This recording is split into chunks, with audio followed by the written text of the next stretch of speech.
An amazing run there by Gebra Mariam. He was down in about ከሞት ተርፋ በዓለም ላይ የነገሰችው ነፍስ ከናይሌ ገብረስላሴ ገዛኸኝ አበራ ፊጣ ባይሳ አዲስ አበበ ወርቁ ቢቂላ በኋላ የመጣው የኢትዮጵያ አትሌቲክስ ወርቃማው ትውልድ አባላት መካከል አንዱ ነው። ከጓደኞቹ ቀነኒሳ በቀለ፣ ስለሺ ስህን፣ አበበ ዲንቄሳ፣ ማርቆስ ገነቴና ሌሎችም ጋር በመሆን ታላላቅ ድሎችን ተቀዳጅቷል። ከትራክ እስከ ማራቶን ብሎም እስከ ዓለም ሀገር አቋራጭ ከሀገር ውስጥ እስከ ዓለም ስመጥር መድረኮች መንገስ ችሏል። በተሰለፈባቸው ትላልቅ ውድድሮች ከነባለቤቱ የሀገራችንን ባንዲራ ከፍ አድርጎ አውለብልቧል። ኢትዮጵያ የሚለውን ስም አስቀድሞ በባዶ እግሩ ሮጦ በማሸነፍ በዓለም አደባባይ ብሔራዊ ሕዝብ መዝሙራችን ከፍ ብሎ እንዲዘመር አድርጓል። በዚህም በመላው ኢትዮጵያውያን ልብ ውስጥ በልዩ ስፍራ መቀመጥ ከቻሉ ጀግኖች አትሌቶቻችን መካከል አንዱ ለመሆን ችሏል። የስሙ መርዘም ለመጥራት የሚከብዳቸው አንዳንድ የአትሌቲክስ ኮሜንታተሮች አጥር አድርገው ገብሬ ወይም ጂጂ እያሉ ይጠሩታል። አትሌት ገብረ እግዚአብሔር ገብረ ማርያም። ውድ አድማጮቻችን በዛሬው የኢትዮ ኤፍኤም 107.8 የኢትዮ አትሌቲክስ ፈርስት ፕሮግራማችን የዚህን ጀግና አትሌታችንን ገድል ለመዳሰስ እንሞክራለን። ምስጋናው ታደሰ ነኝ። አትሌት ገብረ እግዚአብሔር ገብረ ማርያም የተወለደው በእኛ አቆጣጠር ጳጉሜን 5 ቀን 1976 ዓ.ም ነው። የትውልድ ቦታው ደግሞ በትግራይ ክልል ሐውዜን ከተማ። ይህ ስፍራ አብዛኛው ታሪኩ የተያያዘው ከጦርነት ጋር ቢሆንም እንደሱ አይነት አትሌት አፍርታም እንካችሁ ብላለች። ነገር ግን እዚህ ደረጃ ለመድረስ በርካታ ውጣ ውረዶችንና ሕይወትን እስከ ማሳጣት ከሚደርስ መከራ ጋር ግብ ለመግጠም ተገዷል። ሐውዜን በኢትዮጵያ የፖለቲካና የጦርነት ታሪክ ውስጥ ስማቸው ከሚጠቀሱት የሰሜኑ ክልል ከተሞች መካከል አንዷ ናት። የደርግ ወታደራዊ መንግስት በአካባቢው መሽጎ በነበረው የትግራይ ህዝቦች ነጻ አውጪ ግንባር ወይም ህወሓት ላይ እርምጃ ለመውሰድ በማሰብ ሐውዜንን በጠራራ ፀሐይ በጀት አውሮፕላን ቦምቦች የደበደበበት ታሪክ ዛሬም ድረስ ይነሳል።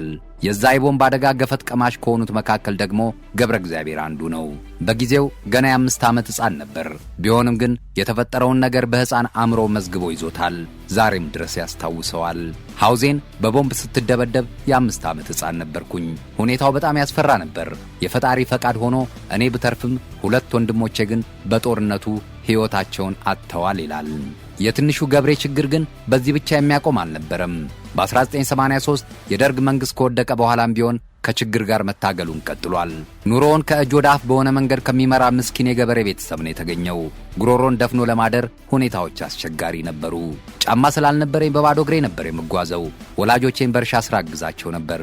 በአካባቢያችን ተከታታይነት ያለው ዝናብ ስለማይዘንብ ከእርሻ ማሳችን የምናገኘው ምርት ከኛ ተርፎ ለገበያ የሚቀርብ አልነበረም።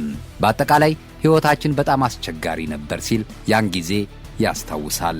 የገብሬ ወላጆች ከድሃው ማህበረሰብ የሚመደቡ ቢሆኑም እነሱ ተቸግረው ልጆቻቸውን ግን ትምህርት ቤት ከመላክ ወደ ኋላ ብለው አያውቁም። እሱም በኋላ ላይ ለዓለም አቀፍ ዝና ካበቃው አትሌቲክስ ጋር የተዋወቀው ወደ ትምህርት ቤት በሚመላለስበት በዛ የልጅነት አጋጣሚ ነው። ወደ ትምህርት ቤት ሲሄድም ሆነ ስመለስ ከኩዮቼ ጋር ማን ቀድሞ ይደርሳል በሚል እንፎካከር እንጂ ስለ ሩጫ ምንም የማውቀው ነገር አልነበረም። የወደፊት እንጀራዬ ይሆናል ብዬ እንዴት ላስብ እችላለሁ? እንደዛም ቢሆን ግን ሁኔታዬን በቅርበት ይከታተል የነበረው ወንድሜ ገብረ ስላሴ ሁሌም ያበረታታኝ ነበር ሲል አጀማመሩን መለስ ብሎ ያስረዳል። መምህራኖችም ድጋፍ ይሰጡት ነበረ። ትምህርት ቤቱን ወክሎ እንዲወዳደርም ተመረጠ። በ1993 ዓ.ም በትግራይ የትምህርት ቤቶች ውድድር ላይ ገብረ እግዚአብሔር በ5000፣ 10000ና በግማሽ ማራቶን ተወዳድሮ በ3ቱም አሸነፈ። ይህ ደግሞ ለክልሉ ምርጥ እንዲመረጥ አስቻለው።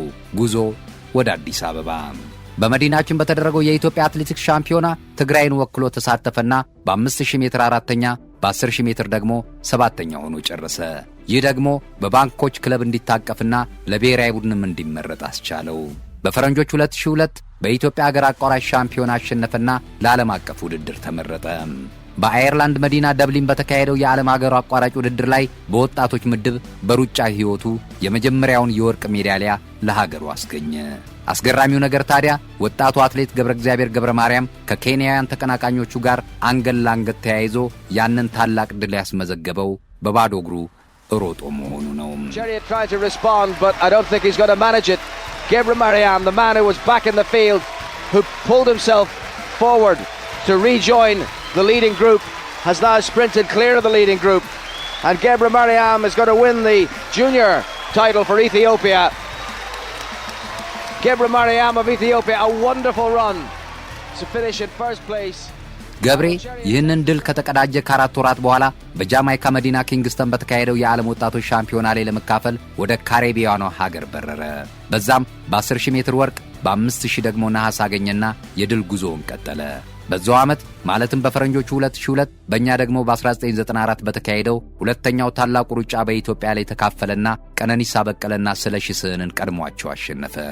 በወቅቱ በሴቶቹ ምድብ ያሸነፈችው የዛሬዋ ባለቤቱና የልጆቹ እናት ሌላኛዋ ጀግና አትሌታችን ወርቅነሽ ኪዳኔ እንደነበረች አይዘነጋም። ይሁንና በወቅቱ ገና ትዳር አልመሰረቱም ነበር። ገና ጀማሪ አትሌት እንደመሆኔ ያ ውድድር ልዩ ትውስታዬ ነው። በዛ ላይ የመጀመሪያውን ታላቁን ሩጫ ያሸነፈው መስራቹ አትሌት ኃይሌ ገብረስላሴ ነው። ከሱ ቀጥሎ የሁለተኛው ዓመት አሸናፊ መሆን በራሱ ራሱን የቻለ ታሪክ አለው። ሩጫው ፈጣን ነበረ።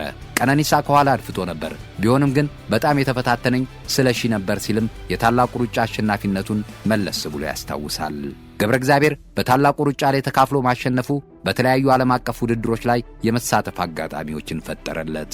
በቀጣዩ ዓመት በ2003 በስዊዘርላንድ ሉዛን በተካሄደው የዓለም አገር አቋራጭ ውድድር በአዋቂዎቹ ምድብ ቀነኒሳ በቀለና ኬንያዊውን ፓትሪክ ኢቡቱን ተከትሎ በመግባት የነሐስ ሜዳሊያውን ወሰደ። በዛው ዓመት በፓሪስ በተካሄደው የዓለም አትሌቲክስ ሻምፒዮና በ5000 ሜትር ስድስተኛ ሆኖ ጨረሰ። በ2004 የአቴንስ ኦሎምፒክ ደግሞ አራተኛ ወጣ።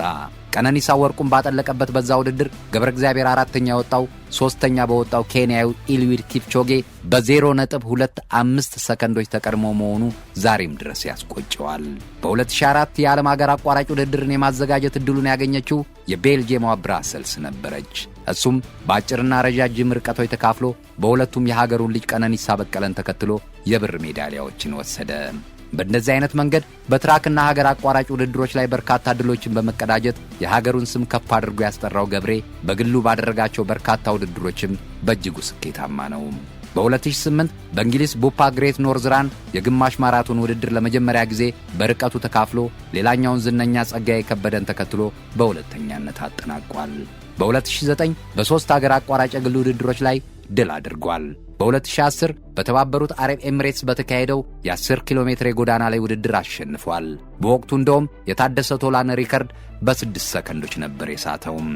በተለያዩ ርቀቶች ራሱን መፈተሽ የሚወደው ገብረ እግዚአብሔር ገብረ ማርያም ፊቱን ወደ ሙሉ ማራቶን ያዞረው በ2010 ነበር።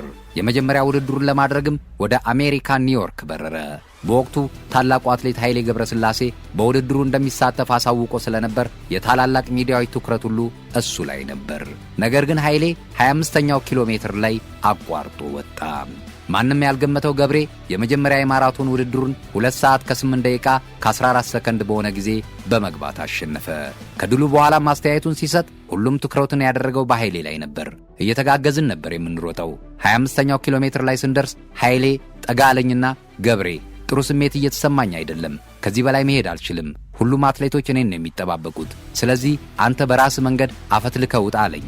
ኃይሌ መልካም ሰው ነው። ኃይሌ ንጉስ ነው። እኔም ከሱ በርካታ ነገሮችን ተምሬያለሁ ብሎ ነበር። Surrounded by these gorgeous colors on this beautiful day, an Ethiopian at the age of 26, Gebre Mariam, has come to the streets of New York and won the ING New York City Marathon. በ2011 ገብሬ በኒውዮርክ ግማሽ ማራቶን በመጨረሻው መስመር ላይ በሞፋራ ተቀድሞ ሁለተኛ ወጣ። በዛው ዓመት ወደ ቦስተን አመራና 2 ሰዓት ከ4 ደቂቃ ከ53 ሰከንድ በሆነ ሰዓት ኬንያውያኑን ጂኦፍሬይ ሙታይና ሞሰስ ሞሶፕን ተከትሎ በሶስተኛነት አጠናቀቀ። በወቅቱ ሶስቱም አትሌቶች የገቡበት ሰዓት የዓለም ሪከርድ ነበር። ነገር ግን የመወዳደሪያው ጎዳና በአብዛኛው ቁልቁለታማና አየሩም ጤናማ ስላልነበረ አትሌቶቹም ቀለል ብሏቸው እየተንደረደሩ ስለሮጡት በዓለም አትሌቲክስ በሪከርድነት ሊመዘገብላቸው አልቻለም።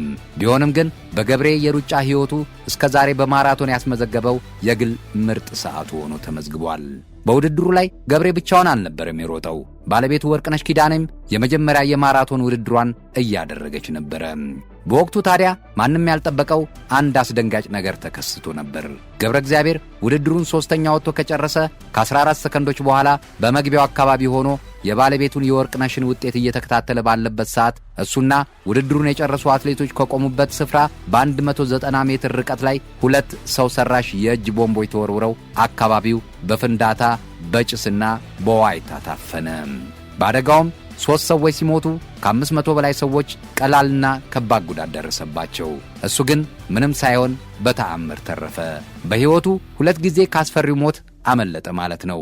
አንድም በልጅነቱ የ5 ዓመት ሕፃን ሳለ ከሃውዜን የቦምብ ድብደባ፣ ሁለተኛው ደግሞ ከቦስተን ማራቶኑ ፍንዳታ። ባለቤቱ ወርቅነሽም ፍንዳታው በተከሰተበት ወቅት እሷ ሩጫ ላይ ስለነበረች ምንም ሳትሆን ልትተርፍ ችላለች። ሁኔታው በዓለማችን ታላላቅ ሚዲያዎች ሳይቀር ትልቅ የመነጋገሪያ ርዕስ ሆኖ ነበረ። በዛ ላይ ደግሞ ሁለቱ የኒውዮርክ መንትያ የንግድ ማዕከል ሕንፃዎች በ9/11 የአልቃይዳ የቦምብ ፍንዳታ ወደ ፍርስራሽነት ከተቀየሩ ከ7 ወራት በኋላ ይህ አደጋ መከሰቱ ድፍን አሜሪካውያንን በድንጋጤ ውስጥ የከተተ ነበረ። የአሜሪካ የፌዴራል ደህንነት ቢሮ ኤፍቢአይ ባወጣው መግለጫ አደጋውን ያደረሱት ታምሬላና ዞካር ሳርኔቭ የተባሉ ወንድማማቾች መሆናቸውን ይፋ አድርጓል። የአደጋ ትዕዛዙንም የተቀበሉት በኦሳማ ቢንላደን ይመራ ከነበረው አልቃይዳ እንደነበር ተረጋግጧል። ከ3 ቀናት በኋላም ሁለቱ ተጠርጣሪዎች በቁጥጥር ስር ውለዋል። በሩጫ ዘመኑ በእጅጉ ስኬታማ የሆነው አትሌት ገብረ እግዚአብሔር ገብረ ማርያም ሀገሩን በወከለባቸው በርካታ ታላላቅ መድረኮች በድል የተንቆጠቆጠ ነው። በተለይም ደግሞ የሀገር አቋራጭ ንጉሥ ነው ማለት ይቻላል። በዚህ የውድድር መድረክ 5 የወርቅ፣ 6 የብርና 3 የነሐስ ሜዳሊያዎችን ለሀገሩ አበርክቶ ሰንደቋን ከፍ አድርጎ አውለብልቧል። እንደ ሩጫ ሕይወቱ ሁሉ የግል ሕይወቱም በእጅጉ ያማረለት ነው። ባለቤቱ ወርቅነሽ ኪዳኔም ስኬታማ አትሌት መሆኗ ይታወቃል። የእሷንም ታሪክ በሌላ ጊዜ እንደምመለስበት እዚህ ጋር ቀጠሮ ይያዝልኝ። ሁለቱ ጥንዶች በአማራው ትዳራቸው 2 ወንድ ልጆችን አፍርተዋል። ከሩጫው ከራቁ በኋላ በቢዝነሱ ዓለምም ስኬታማ ለመሆን ችለዋል። ሰላም። Seeing a little bit of a gap open up right now, even as we're speaking, and this is the knockout blow by Gabor Marian.